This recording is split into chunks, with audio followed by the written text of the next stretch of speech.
17 de abril, Día Internacional del Preso Político. Huasteca y Sierra Oriental, a 17 de abril de 2026. A la opinión pública, la evocación del Día Internacional del Preso Político es una reivindicación política necesaria y vigente, porque la prisión política es práctica continua de gobiernos autoritarios y represivos que se ejecuta tanto en el territorio nacional como en otras regiones del mundo, donde los sectores populares, por distintas formas de lucha por la emancipación de la explotación y la opresión capitalista. Nos referimos a los sujetos políticos que elevan la voz y luchan de manera espontánea u organizada por trabajo digno, vida digna y la transformación radical de la sociedad, respectivamente. Aquellos que emergen de las masas populares, es decir, ciudadanos mexicanos que de manera premeditada y violenta son excluidos de derechos humanos, preceptos constitucionales y del progreso económico.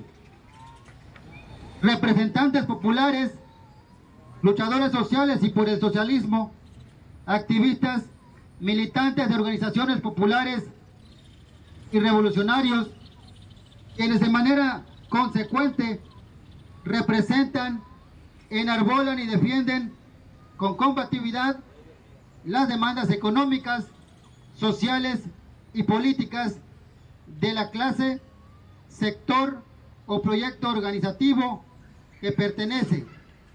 Causa política suficiente para ser objetivo de Estado en lo personal o de manera conjunta de esta deslenable práctica que prevalece como medida de opresión y contrainsurgencia, la cárcel por motivos políticos. La prisión política tiene un origen remoto en la sociedad del mundo, donde las minorías se imponen con violencia a la mayoría de la población. Acción represiva que es política de gobierno dirigida de manera específica y principal para castigar a la clase trabajadora y sectores populares en lucha. Es decir, es una de las consecuencias de la lucha de clases, siendo el verdugo la burguesía y el proletariado el prisionero. En la historia del país, la existencia de presos políticos ha sido y es inocultable al ser una práctica de Estado que se ejecuta como política de gobierno por las administraciones federales y estatales en turno, sin distinción qué partido político electoral posea el Ejecutivo, en contubernio con el Pleno del Poder Judicial. Las víctimas de la prisión política son parte del segmento de los hijos dignos del pueblo en lucha, al tomar como referencia, a partir de los años 50, las víctimas fueron ferrocarrileros, trabajadores de la educación, indígenas, campesinos proletarios, telegrafistas, trabajadores de la salud, estudiantes y residentes de colonias populares. La lista de presos políticos se registró con cientos y en algunos periodos sumaron miles. Antes, en el transcurso y posterior a la coyuntura histórica del auge de la lucha de clases. La prisión por motivos políticos es de carácter transeccional, práctica de Estado que continúa de manera ininterrumpida hasta nuestros días en pleno cuarto siglo XXI. El origen de las víctimas es el mismo sector popular organizado y los que protestan de manera espontánea. Incluso dicho castigo por las causas políticas prevalece en los gobiernos que se autonombran, que son y representan al pueblo, como el caso del partido político electoral Morena. Nuestros presos políticos en los sexenios morenistas son Javier, Armando, Asunción y Venturino en el sexenio de Rutilio Escandón Cadenas. El profesor Leobardo Reyes Mesa, preso durante el gobierno del perredista Silvano Aureoles Conejo.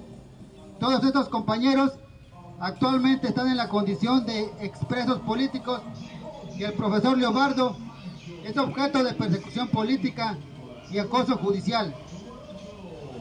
Mención aparte merece el caso del rehén de Estado y preso político de los gobiernos morenistas, Higinio Bustos Navarro, campesino indígena náhuatl, que es víctima de múltiples violaciones a los derechos humanos y constitucionales fundamentales.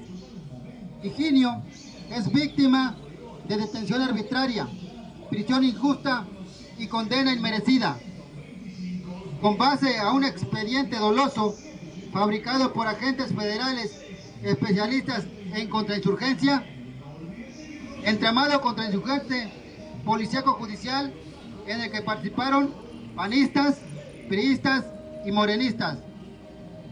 Un caso muy concreto de prisión por motivos políticos, porque las decisiones que ha tomado el Poder Judicial del Estado de Veracruz mediante sus diversas instituciones se debe a decisiones políticas del Ejecutivo del Estado, respaldado por el federal y no por bajo los preceptos de justicia. En los hechos es un rehén de Estado. Cruda realidad a la que se suman más presos políticos en los diferentes confines del país. Bases de apoyo del ZLN, el MOCRI, FEDROC en Chiapas, de la región de Lolosicha y el Osochitlán en Oaxaca, la OXX, campesinos y activistas en Guerrero, campesinos y defensores de vivienda digna en el Estado de México, defensores del territorio y del agua en Tlaxcala, entre otros casos. Exponemos los casos de presos políticos que se reivindican por su organización o comunidad, así como las denuncias en medios de comunicación, sabiendo que cientos de casos de prisión política a largo y ancho de la República son juzgados en el fuero común, falsamente etiquetados e imputados como delincuentes, criminales, desestabilizadores sociales, como lo hacía antes el PRI gobierno. La indeleble existencia de presos políticos en la historia de la lucha de clases en México, el continuo desenlace de capítulos de esta hasta la situación actual, comprende por un lado autoritarismo y represión de Estado, y en contraparte la resistencia y lucha popular, que se resumen prisión política y exigencia de libertad incondicional. Por consiguiente, cobra importancia la evocación del 17 de abril como el Día Internacional del Preso Político.